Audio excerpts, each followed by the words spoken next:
All right, guys. Well, here we are, and it is the next day, and I didn't get good sleep last night. My sleep has been really off the last 4 or 5 days. There's been, and it's not just because of bad stuff, it's also because of good stuff. You know, when you're a little kid and, you're going to Disneyland and then you can't sleep, you start peeking out the window and beating off. Like, oh, I'm paranoid.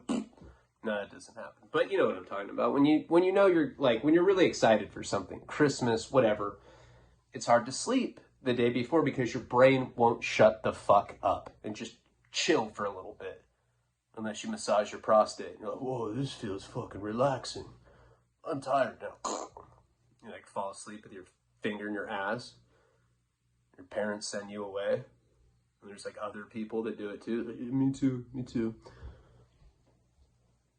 I have ADD, and it's really difficult because it was overprescribed, overdiagnosed. ADD was overdiagnosed. Ritalin, Adderall was overprescribed in the early 90s. If you were if you weren't a statue in class, they're ADD, tase him. And they put a lot of kids on Ritalin and Adderall, and that's what they did to me. And as I've gotten older, and one of the hypotheses of the documentary is that Ritalin is the reason I became such a drug addict. I don't blame my parents for that. I blame the goddamn Big Pharma, not Big Farm. Fat Farm? It's not a clothing company. I don't know. I will never bring that up again. But I blame the pharmaceutical industry for that. They put me on a fucking amphetamine. I'm putting travel-sized hotel sample shampoo bottles at my ass. It was just the beginning. I was like, I don't know why. I have to. Sorry. I gotta stop with the shampoo bottle stuff. Because it's awkward when I run into relatives that I send my dick to. It was me. All right. Sorry. I'm just trying to get in the mode. That's the point of the monologues. You know this. All right. Back to what I was saying. So a lot of people that were diagnosed with ADD because they didn't like school, which is not ADD. That's just school's boring when you're a kid for a lot of people. So I was always, one side of it was that I knew that I really had something wrong with me. And the other side is that a lot of people didn't have something wrong with them, but they were told they were ADD. So it becomes this thing where it's not real. It's not real. ADD is not real. As I got older, I realized how crippling that learning disability was for me. And it still is to this day. It's hard for me to do simple stuff, but I can hyper focus on more advanced stuff like literature, screenwriting, shit that not everybody can do, but it's my interest, so I can hyper focus on it. And that's why I can do that. It's hard being in a relationship with anybody when you have ADD, because there's a lot of bad, symptoms that are associated with adult ADD, which is arguably worse than when you're a kid with it. When you're a kid with ADD, some people continue cognitive development and their ADD it gets much less severe as they get older. I was doing drugs when I was in high school. My brain was still forming, and I have ADD now, adult ADD. So in a relationship, I'm messy. I'm distracted easily. Karina's saying something to me and I'm throwing darts at an imaginary board. She's like, are you listening? I'm like, yeah, bullseye, high five. And she's like, what the fuck? So she constantly, and we're also in an era where everybody uses everything. There's victimization. Everybody's a fucking victim. People get canceled for gay jokes, but I'm already canceled. So if I ever make it, there's nowhere to go because I'm already canceled. I can't host the Oscars. Not that I would, but in the breakdown period, I would have told you differently. But it makes it feel like when you're dating somebody, when you're in a relationship, that I don't care or that I'm selfish, which is not true at all. I'm not selfish. But it's hard for me to pay attention sometimes when somebody's talking to me. And it's hard for me I can't multitask. It's hard for me to stay, to keep things neat. I can't keep anything neat. Like, things are gross. There's like a dead raccoon in my car. It has like aviators on. And he like waves. Hey, how you doing? So, I'm still good. All right, cool. We're going, man. We're gonna go get a cheeseburger. All right. You know, my desk, I've shown you a million times. It's filthy. She's not like that. She's neat. In fact, she is a perfect partner. You know, she is cleanly. She is a good cook. She is bomb lover. Down all the time. Like, all the time. Doesn't matter, like, what's going on. We can be, like, at church, and I'm like, you down? She's like, oh, I'm horny. I'm like, me too. Let's do this, you know. And she is, and the other thing about her is she's a fucking great mom. She's got a great sense of humor. There's a lot of really good qualities about her. Bad qualities, she can't admit when she's wrong. She's like, that's a good quality I have. You know, I can admit when I've made a mistake. She can't do that, and she also cannot control her temper. Her temper is vicious. From Santa Barbara, dog. It's vicious. It's scary. She throws like fucking axes at me. Where'd you get an axe? So I'm mad. Fuck you. I'm like, oh my God. Temper, can't admit when she's wrong. And what's the other thing? That's pretty much it, you know? Besides that, she's super cool, but she cannot control her temper. She can't do it. This is a point that I'm going to get to a little later, because it's an interesting thing that I realized recently about addiction, and I want to share it with you because I think it's a pretty insightful revelation I've had about addiction. Point is our relationship is good. You know, she lets me do what I want. I let her do what I want. She's a good mom. The things that we fight about, of course, when I relapse, she's learned not to be mad about it, but instead to be sad, because anger will trick the addict mind into continue to using. You're like, you're mad at me? I'm going to try to kill myself with drugs then. Fuck you. Just because I hate you. Your brain will tell you shit like that. That's how relapses happen. You know, you manufacture fights. We've definitely talked about that before. But the thing that we fight about the most is what I've always had problems with in relationships is cleanliness and the fact that it seems that I'm really selfish. You know, it seems like I only think about myself or want to talk about myself, or, oh, you know, when we have sex, I'm like, I'm just going to beat off, fuck it.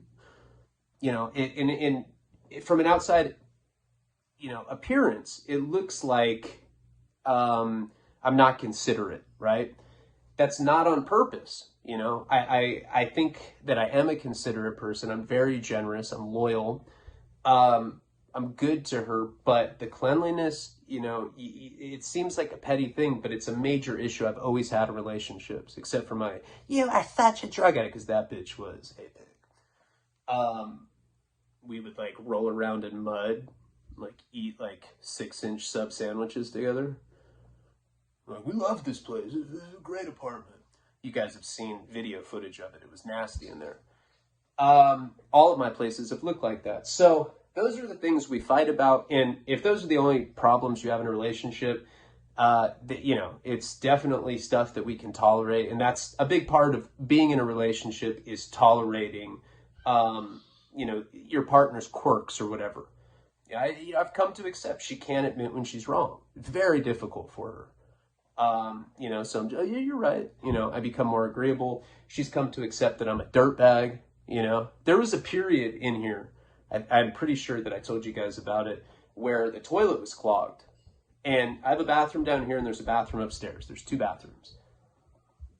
I would be so, not lazy, but like, I like wouldn't want to be distracted to what I was doing. So I'd like pee in a water bottle, and I would just like set the water bottles all over my desk. So the entire desk would be full of like gold urine filled water bottles. And then, you know, and she would get really mad about that. Like, she'd come down here the next day and she'd be like, what the fuck? Ew, she's like, no, I have to put this is too dirtbag. And then there was a couple times where I shit in a bag and I didn't even throw it out. I like forgot about it. I just like sat here in like my own shit. And she's like, oh my, she like took a whistle out and blew on it. She's like, you've gone too far. So, I mean, and I'm not exact, this is for real stuff. So those are the things that we fight about. Lately, we have not been fighting, thank God. You know, we've been getting along good. It's been a happy period here. You know, finding out that we're going to have a second son, who I think we're going to name Weiland, after Scott Weiland. Because when we first started dating, goddamn, dude, I like talk to myself, fucking the tail end of like a fucking sinus infection where like it leaks, like blood came out the other day. Karina's like, I don't think that's normal. I'm like, shut up. I can't even pay attention to you. I'm thinking about myself. And I like came in here and blood was everywhere. Yeah, I need to go. I'm going to a specialist. You know, I really think that I need surgery again because it's just ridiculous. I'm getting migraines and it's like leaking and like I'm waking up and there's like snot that like goes down to my belly button. It looks like I'm wearing some sort of like racing fucking spacesuit or something. Anyway, we have not been fighting lately because we found out we're having our new son. We found out, you know, what the sex was going to be. We found out that we were HIV negative. Not that I thought that, well, yes, I did. I thought I had it for sure. And I would tell her that, you know, she'd be like, I have a headache. I'm like, we have AIDS. She's like, and she'd be like, we don't have that. We would know about it, you know?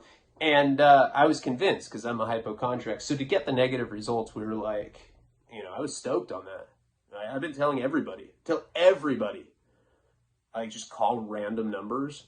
Hello? I'm like, hey, this is Ryan. I think you have the wrong number. Hold on.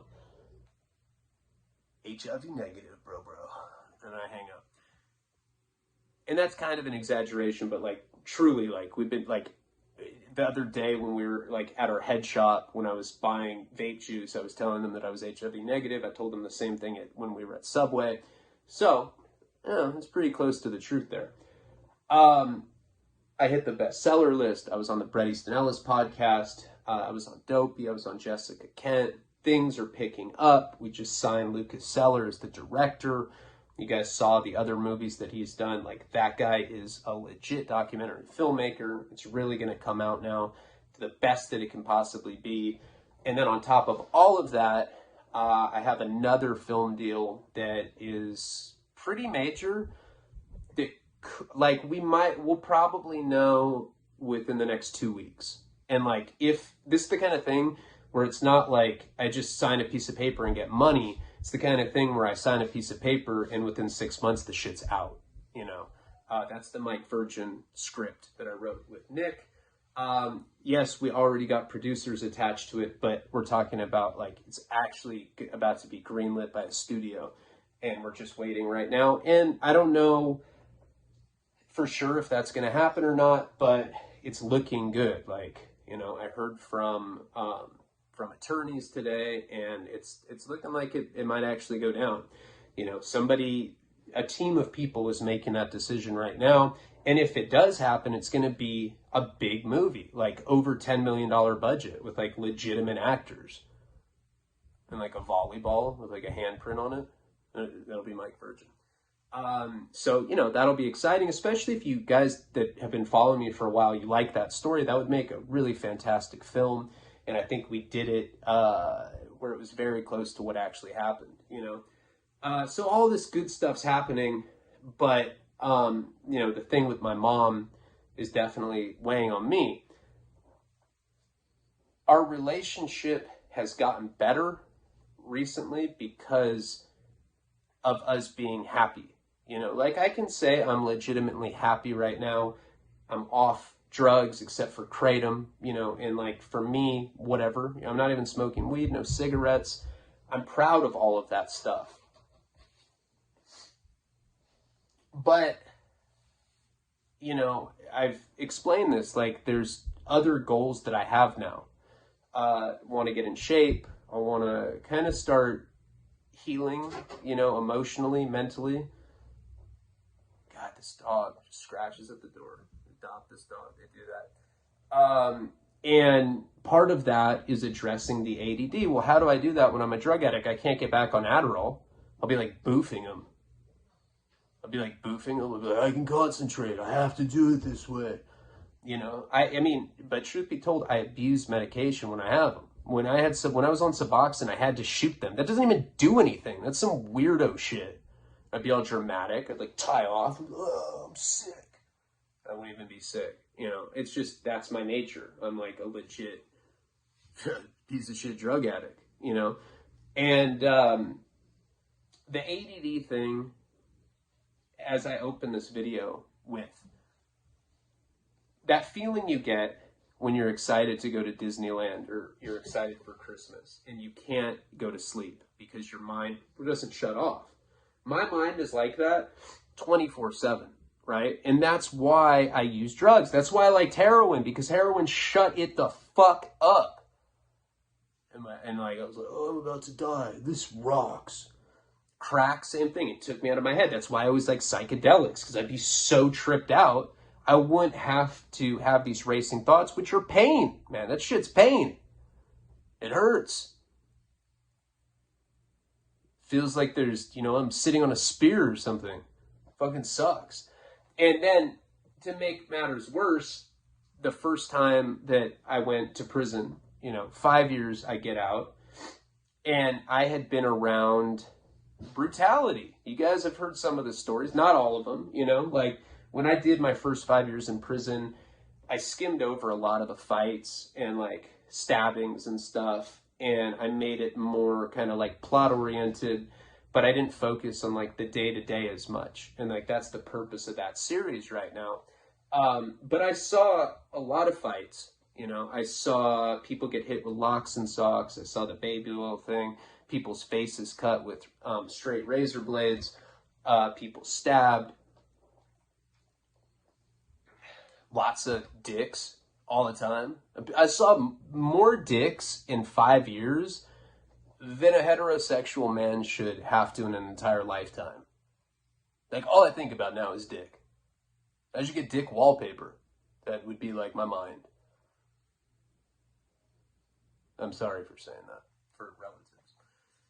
But, you know, when I got out, one of the really challenging things with it, why it was so hard to transition back, or just to acclimate to be a normal person again, was there was that thing where I'd been shooting heroin for so long, I didn't know how to process things like a normal person, you know. But there was also the PTSD, which amplified the ADD. Think about this. You're already ADD, and just to sum up what that does, is it gives you these racing thoughts that are like torturous. Like, it's like having OCD, but I'm not neat, or I don't have like rituals, you know. Some people with OCD have rituals or whatever.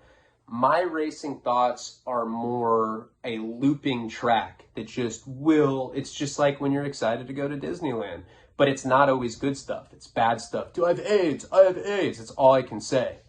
I start saying it in like different languages and shit. I'm like, dude, tus AIDS. People are like, huh? I'm like, I don't know. I'm trying to translate for my bilingual brain. And when I went to prison, I was exposed to so much carnage, so much blood, so many dicks, so many cops, so many fucking, you know, feeling like I was going to be in riots, because I hadn't been in a full-blown riot on the first term. That was, you know, my third term is when that happened, and it happened a lot. And we're definitely going to get into that in the Shaky Jake series as well. We're going to get into like Wasco and all that stuff, like in greater detail. But, you know, an interesting thing about being in prison or being in the military is that you are kind of going through experiences that give you PTSD, but at the same time, everything is about how tough you are, you know, and it's not tough when you're suffering from, oh, I saw some really scary stuff. It keeps me up at night, you know? They're like, shut up, bitch. You get like kicked in the face. So you're like, in prison, you have this facade where you're this tough guy. Now, me, I was more of a clown than a tough guy. Well, wait, before you kill me, I can juggle tangerines. It's kind of funny. Let's not kill him. Yeah. Black people, fuck them. Yeah, man. All right. You know, and so I'm around, and my friends in prison knew that I wasn't racist, and I was also liberal, right? I was a left-wing motherfucker. I have become a lot more libertarian since then. Like, I'm more anti-government. I mean, I'm not conservative where, like, I'm like all about equality and everything still, and redistribution of wealth and anti-corporations, but I don't identify as a Democrat, that's for sure. I don't identify as a Republican or an independent. My politics were radicalized at this point. But being in prison, being a liberal, I was like literally a sheep amongst all wolves. They're like, wait a second, like for Barack Hussein Obama, he's not even an American. Is that why don't you run other then, dog? Go run with the fucking Iranians then, dog. You ain't white. You're liberal. You're some pansy. You probably like dicks in your butt too, huh? Yeah. Yeah, I'm liberal. Like, I didn't hide who I was. I was like, yeah, I'm liberal. And I think racist shit is whack. Huh? Like, people, like, they're like, what do you mean, man? You know that the blacks, they were slaves, man, and somebody taught them how to read, right? They're not like us. I was like, oh, okay. Thanks for telling me, man. Yeah, you changed my mind. I'm racist now. I didn't know. No, I stayed true to who I was. That's why I don't have a swastika on me. I don't have any political racist shit. And for years, I was like all in the politics, putting in work, doing what I had to do.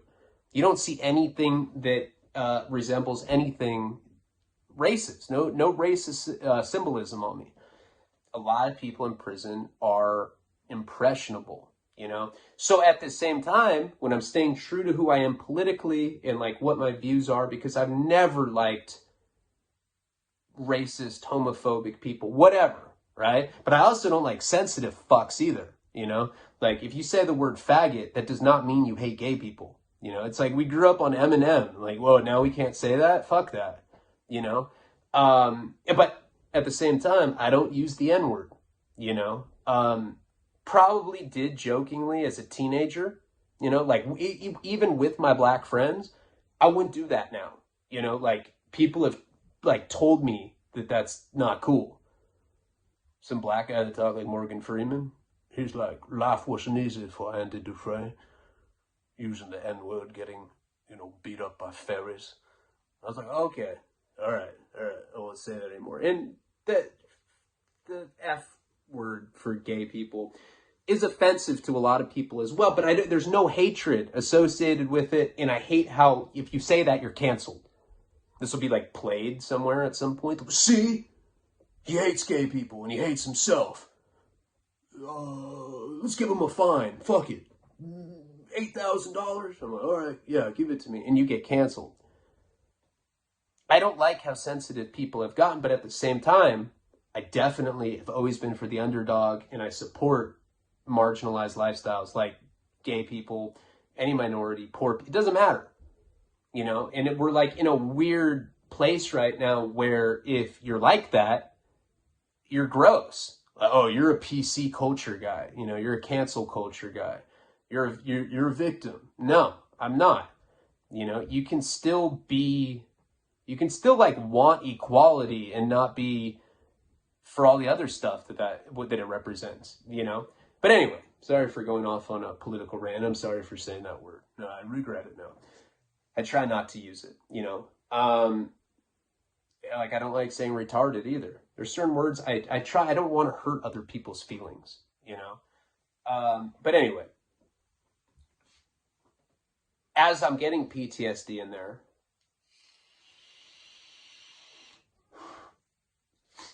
it's making my ADD much worse. Because now I have racing thoughts that are violent racing thoughts.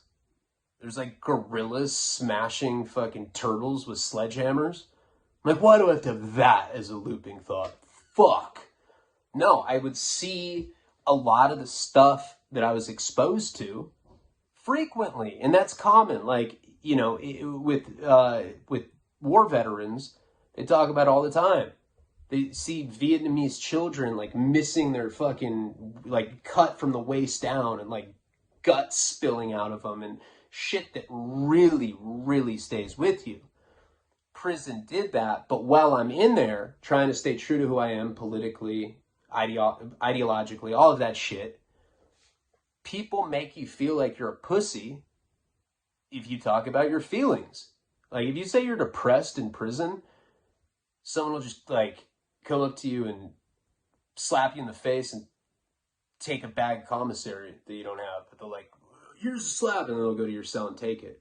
Not in a literal sense, but it's looked at as a weakness, right? So the whole time that I'm feeling kind of terrified, like freshly traumatized by, you know, the boiling baby oil on that guy's face, you know, seeing people's teeth get knocked out right in the beginning when I was at MBCLA, when it looked like bunched up paper towels that were bloody. You know, seeing the kid slit his wrist when I was younger, seeing Mike Virgin shoot somebody in the back, seeing somebody die from a heroin overdose in front of me, seeing a girl cut muscle and have it spill out of her arm, seeing dicks, lots of dicks, traumatizing dicks, big dicks, dicks that are on dudes. You're like, damn, that fool's, that dude's packing that kind of heat, and he has that kind of, like, just a straight up bunk personality, just with the fucking hammer cock. You're jealous. You like want to give the dude money. You're like, here's $10, dude. Just have it. Oh, just you know, good for you, man. Huh? You know, and it becomes kind of bird watching. You know, you like write notes on like the different dick sizes. You're like, whoa, I showered with Timmy today, and Jesus, man, he's about 9 inches. Fucking impressive. Very impressive. So you get out of prison, and you weren't able to process any of this PTSD. You already have ADD from looping thoughts. And it really makes it difficult to sleep because you get night terrors, and now you're thinking of things all the time, but you're replaying these horrible images. And I've heard people that have gotten raped, molested, people that have like endured really bad abuse, similar. Like, these things loop in your mind, you know? And that's pain. That's like what pain looks like for me. So it certainly made my racing thoughts much darker than they used to be. When I was younger, they like had a cape. It was like Shredder from Ninja Turtles. I was like, that's not too bad. Now it's like a decapitated head of like a fucking traffic cop. I'm like, oh, it's kind of scary.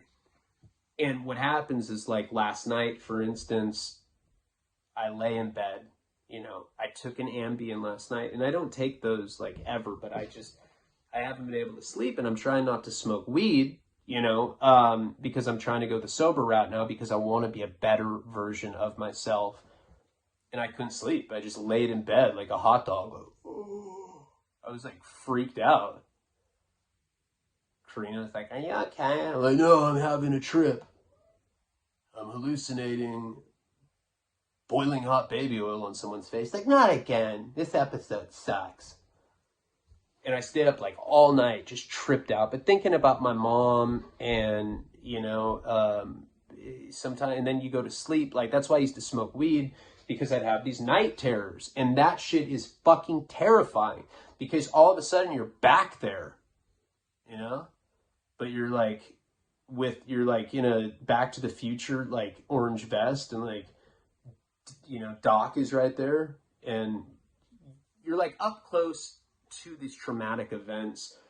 You're reliving them as if you're there again. So it's like all the feelings of like feeling insecure, unsafe, you know, the fact that it could happen to you, you know, what if these dicks just start raining? Dicks everywhere, fuck. All of these feelings kind of, you know, build up, and you wake up screaming, and it's like, you know, ah! You sound like a bitch when you do that.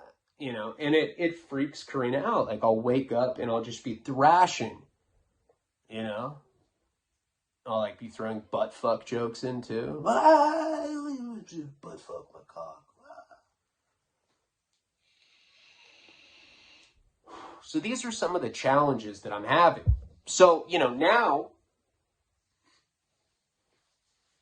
and because that's what weed would do too. Weed would get me so dumb. It would make me stupid. I'd just be like, oh, like I hate weed. I hate it. But at least it would like make sure that I go to sleep and I don't have these night terrors, because when I used to have them, I'd wake up and I would just be so angry. Any little thing I snap on, I said no creamer, bitch. Fucking throw coffee at the wall. And Karina, bless her fucking soul, is super understanding of this because she's read a lot about it. At first she's like, PTSD from prison sounds super unbelievable. You're trying to scam me. I'm like, into what? She's like, you want to be Mexican. I'm like, huh? I gotta go. I was like, I don't speak Spanish. So it's an interesting place to be because I don't want to smoke weed anymore. I want to be sober. I want to get in shape again. Be buff with a small dick. So what? Just, walk around just wearing like a medium-sized shirt with like no boxers, just with my little dick hanging out. I don't know. If you're buff though, it kind of like, it makes you look better, I think, maybe. I called my dad today and, he's really excited. I hit bestseller lists. I hit 3 top 100 bestseller lists on Amazon. I got number 2 on one category. I got number 3 on another. I got number, I think, 15 on like a really big one. Almost got number 1. I don't know if you guys remember the story from the Sex Files. I think I did that one for this tier. This is going to go in the $10 tier. But the guy that story was about, he was my best friend when I was in junior high, when I went to that private middle school.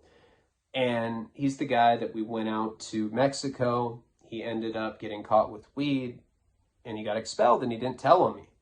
He became a professional basketball player because he wasn't tall enough to play the NBA, but he's a really, really, really, really gifted basketball player. So he's been playing for other countries, like China. He's like the tallest guy, probably the biggest personality too.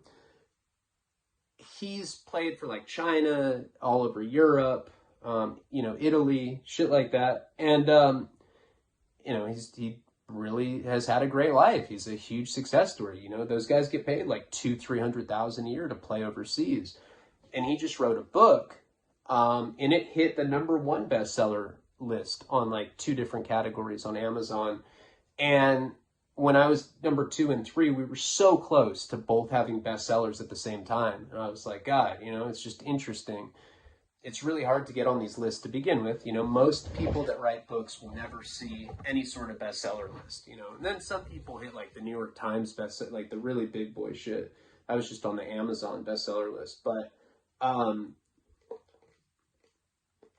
it's super hard to get to that, and I appreciate anybody that did that.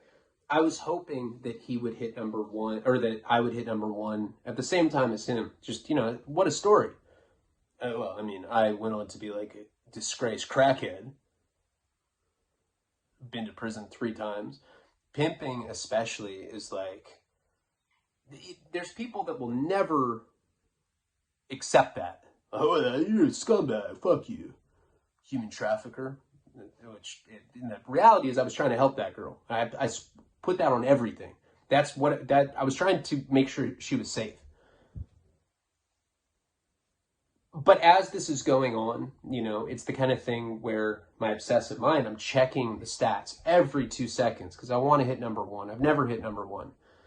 And he just happened to be on number 1 at the same time.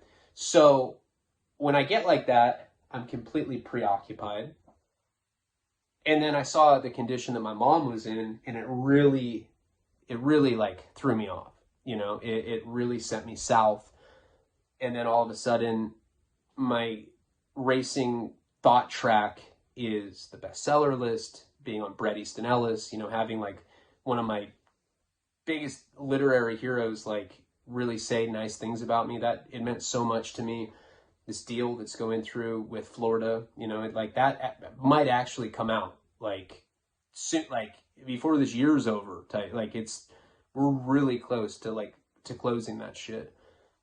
And all of that stuff's great. You know, I wanted to hit the #1 for my mom. You know, I want her to know that I'm successful before dementia completely takes her, you know, and that's the problem. She's forgetting where she is. She's scared. It's really sad to see. It really, really bothers me. And she goes up and down, up and down. And my dad's not in the best health himself. He's got heart issues. I'm sure I put them through a lot. I'm sure I aged them significantly, but talked to my dad today. And, you know, after a really horrible night's sleep, because I'm thinking about my mom, and then when I'm not thinking about her, I'm thinking about the good stuff that's going on. But both of them together just make this like storm of like overstimulation, you know, makes it really hard to focus on anything else. I'm supposed to be writing the Mickey thing right now. You know, it's hard to do videos, whatever. And that's why I'm doing this video, just as like as an outlet, you know, like hopefully some of the things that I'm saying may resonate with some of you, and hopefully it helps you, you know. I've seen some really bad lows in my life, and I'm seeing some really high highs, but it's hard to be happy right now with my mom in that condition. My dad today on the phone said that she's doing really bad again, you know. And he said that the condition that I saw her in, which was like, if you saw it, it was like really sad, you know, like she was suffering and she didn't know like what was going on. She didn't know who I was. You know, I told her that I was like, Mom, I might be a #1 bestseller. And she just kind of smiled at me because she knew, or I think because she didn't understand what I was saying. And I saw my grandmother go through it. I saw her aunt, my grandmother's sister, go through it. So it runs in the family, dementia. I'm sure a lot of you have seen it yourselves. What happens is, you know, you figuratively die. You know, you're not able to process stuff. Like you have this cognitive decline. She has physical ailments on top of that. Like she's getting dizzy, getting vertigo, falling, shaking all the time. She's just in bad health. And, you know, when my dad tells me that, he's like, what do you want to do?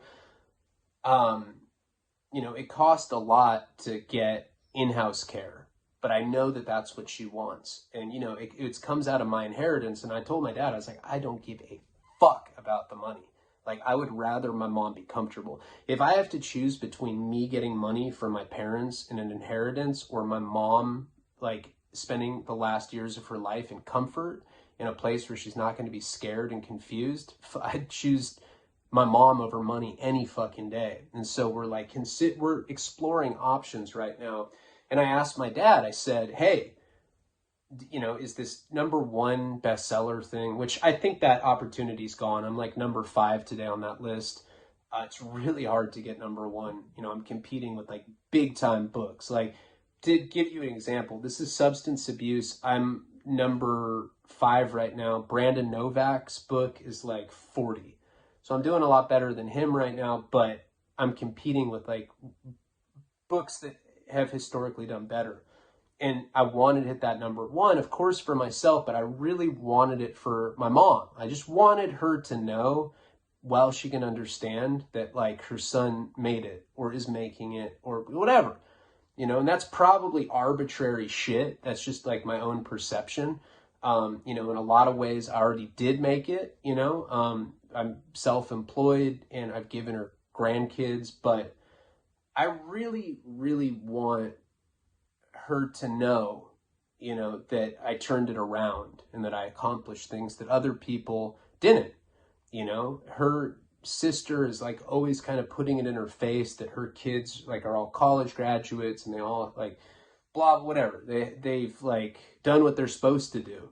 So, you know, I want her to have something to be really proud of. Not just that I put a book out or that like I got film deals. Like I want to be #1 in that category for her, or I want this film deal to go through for her.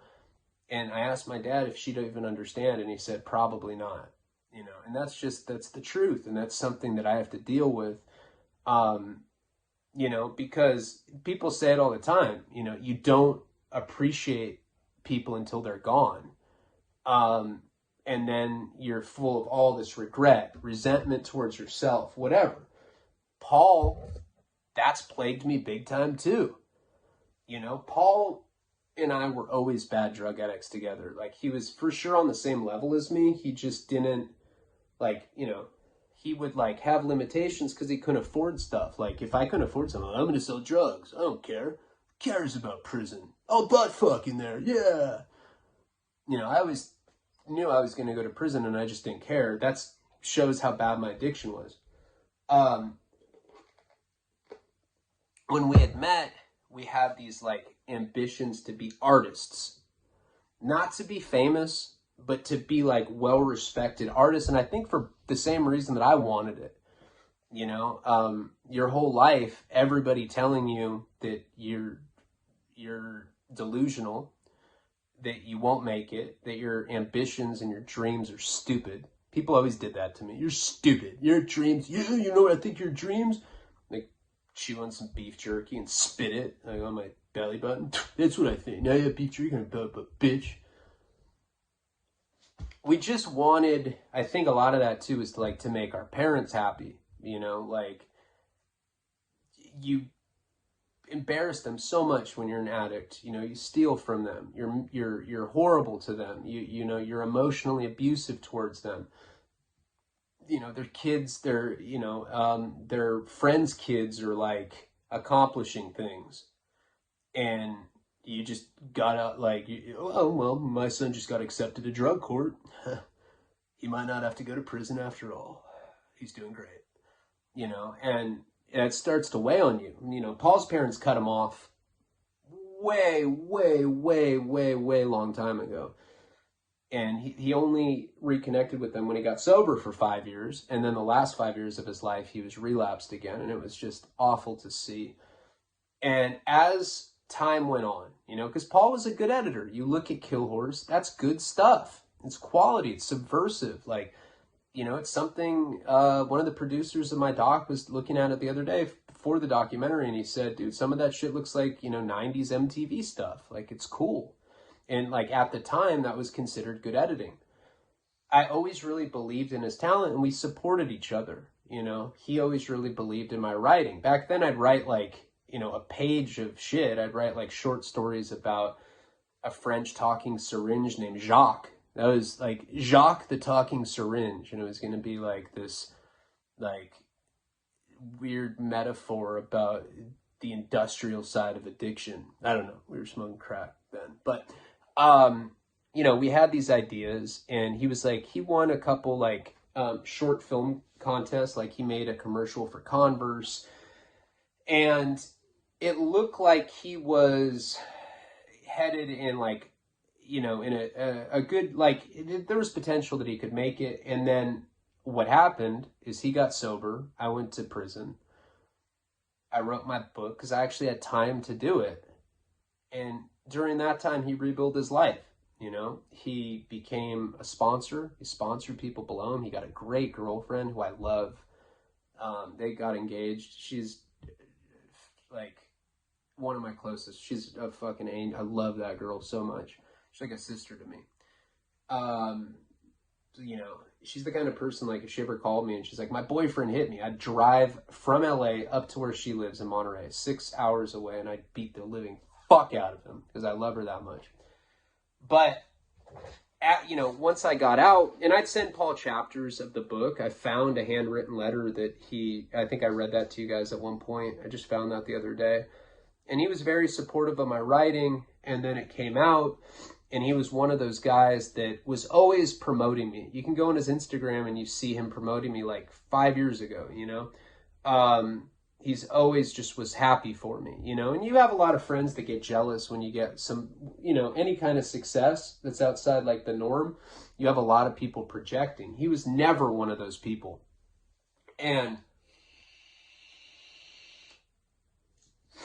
he got a job editing for some military company. I don't know what he was doing. I think it was like propaganda videos for like, no, I don't know what it was. I think it was maybe advertisements for the military, like to get people to join, or I don't know what he was doing, but he was making like $30 an hour.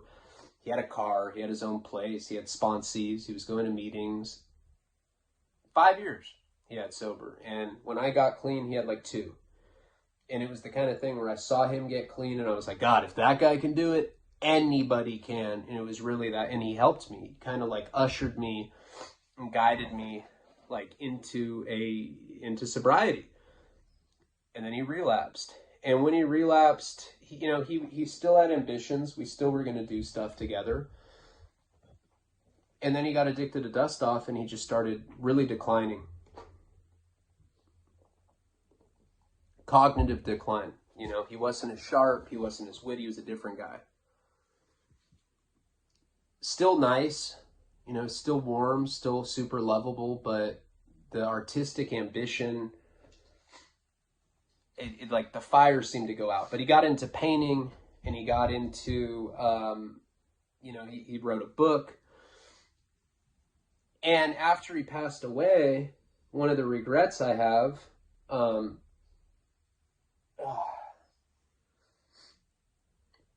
is that I wasn't supportive enough to him. I like, it got to a point where it seemed that I got like a higher status than him, and not even a high status. I just published a book. That's it. And I was like, well,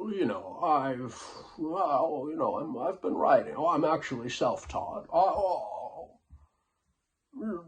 Sometimes I look up random words in the dictionary just for a sense of self-worth. Oh, what are you doing? Painting? Darling, it's amateur hour. I'm a novelist now. I'm gonna grow a beard. I'm gonna move to a lake house. I'm gonna fuck men. So what? That was me. Maybe not that extreme, but like I got a chip on my fucking shoulder and I shouldn't have. I should have always stuck to, because I'm a loyal fucking dude, and I look back and I wasn't being loyal. He'd send me his painting, I'd be like, dude, that's awesome. But I should have like promoted it. I should have nurtured his art. He was desperately trying to fucking express himself, and he was good. His paintings are dope. That's why I got into trying to make art, just to get closer to him. And my shit's mixed media. It's not like I don't know how to draw or anything, but whatever. I got to whatever level I got to because of trying to get closer to him, And I look back and I have, I'm just, oh my God, dude, my fucking, it just like feels like mucus is like coming out of my cock right now, but it's my nose. My nose feels like my cock. It's like pre-cum. So when he died, I looked back, because I tried to give him a job for the documentary the first time we got it, and he talked to Zach, and he's like, are you guys really making a documentary? Because Ryan always says that stuff's gonna happen, and then it doesn't happen for like a really long time, and I don't know if it's really gonna happen or not.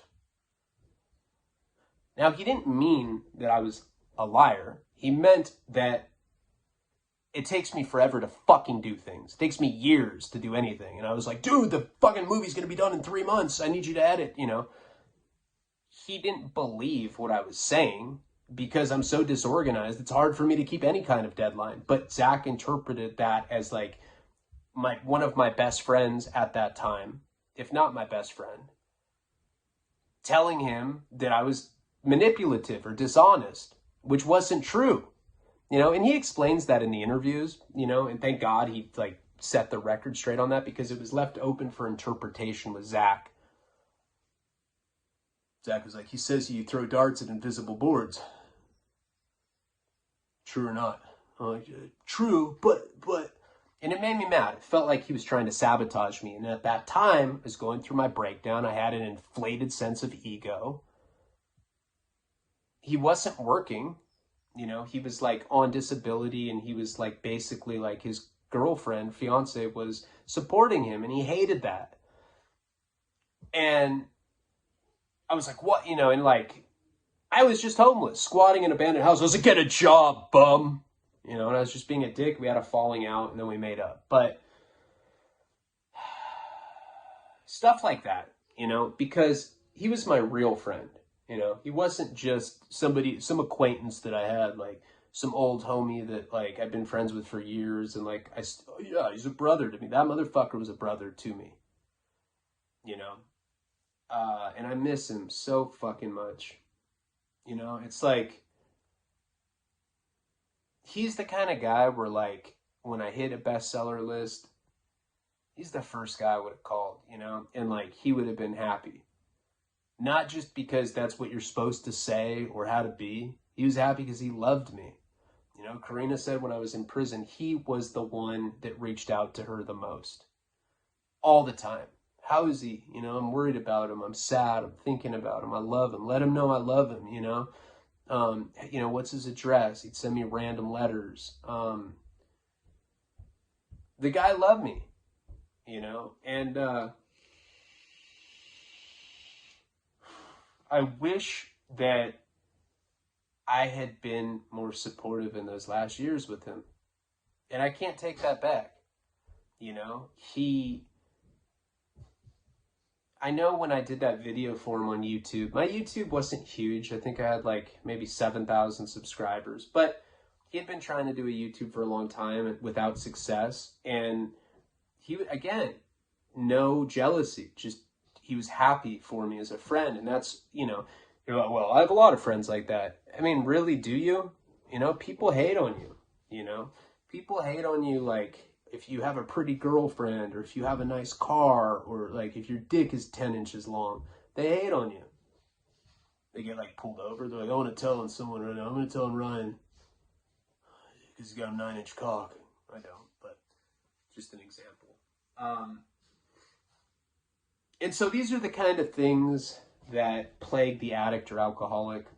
You know, it makes, you know, I'm resentful towards myself, and there's a lot of regret, and I want to do it right with my mom. It might be too late now, you know, at least I could give her a grandchild, you know, and I just miss Paul. You know, the nonprofit, by the way, is really, like, the bylaws are almost done now. By this girl, Alex, who we brought on, and she's awesome. She started the first needle exchange program in Orange County. She's just a great person, and she's really about it, you know, and, you know, I'm not going to run it. I was like, this is something I'm founding. I'm going to help get going. I'll help be an ambassador, get resources, but I need you and Joe to do this. And they are. And that's going to make me feel good in honor of my late brother, Paul, because I really miss him, you know, I miss our inside jokes, all of that. You know, it kind of feels like when you break up with somebody, you miss all the inside jokes you had with them and songs, and, you know, like, I think of him often. And it's really painful. Much more than I ever would have thought. And a lot of that pain is because I wish that I had like not thought of myself above him. You know, I didn't have the humility I should have with him. And at least I know that. At least that Jesus is getting depressing. The last thing I'll say, this is just, you know, about addiction and ADD and like kind of like what I'm going through right now. But I am doing good. Like, I'm not depressed, and I'm off weed and cigarettes, and I'm happy about all the good things going on in my life. But I have a friend that's a terrible drug addict. Terrible. Like, same level as Paul or me. This person is like Dr. Jekyll, Mr. Hyde, right? And they have a very interesting job. They're in entertainment, and if they miss work, it will, like, in entertainment, if you miss work, it's a big deal. You know, because it takes millions to make TV shows, to make films. If you miss a day, you're fucked. right? You can't get bonded. You can't get insurance, you know, because when you're an actor or an actress or director, you get bonded. If they're making $100 million movie, they're going to do an insurance bond for you in case you don't show up for work, because it would cost them like $3 million just one day you miss. So this person tends to, doesn't tend to, never has missed work, ever. Although horrible drug addict, right? But at the same time, he's got 2 kids, two boys, right? This is not Nick, by the way. Nick has a daughter. This is a different person that I don't even know if you know that I know this person. But anyway, he's never missed work, and he often flakes on his family when he relapses, right? Disappear for months at a time, shit like that. And his wife was talking to me and saying, you know, why can so-and-so never miss work, but can blow off the family, relapse, go on runs, completely ignore his family, shrug them off, etc. And I realized this about addiction because, you know, I was like, well, it's a disease. And she's like, well, no, it's a choice because he chooses not to miss work. But then at the same time, you know, he will flake out on us. And I said, no, the way I look at it is this. And this is like a revelation I had about addiction.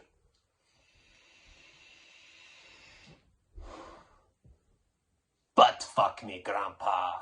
I just had to throw that in because it was getting too fucking gloomy, man. It's kind of like somebody with an anger problem, okay? If you have an anger problem, you can't control your anger problem. You have a short fuse, that's it. And you get Joe Pesci on motherfuckers, right? You cannot control it. You can learn to manage it, but you cannot control it. You cannot control that anger problem. But even people with anger problems get close to killing someone and can think and make that quick decision not to go over that line. There's a primal survival instinct that does that. This person knows that if they miss a day of work in the film industry, they'll never be able to work again. Ever. They won't be able to get bonded. So there's a primal instinct that knows that they must not miss work or lose everything, right? That is profound stuff that happens within the subconscious. Therefore, it is not an accessible choice. It's something that like completely happens on like a deep subconscious level that you can't access immediately. And therefore, I do not think that addiction is a choice. I don't think that, you know, because that would imply that we don't love our family. That would imply we don't love our friends or ourselves. That's not true. You know, I've always loved my parents. You know, I love Karina. I love Nico. When I've relapsed, it is also something subconscious that's very profound and hard to understand. And therefore, I do not think it's a choice.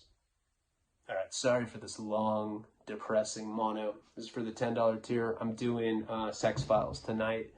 And then I'll be back with more. But that's the next video coming up. Palabra.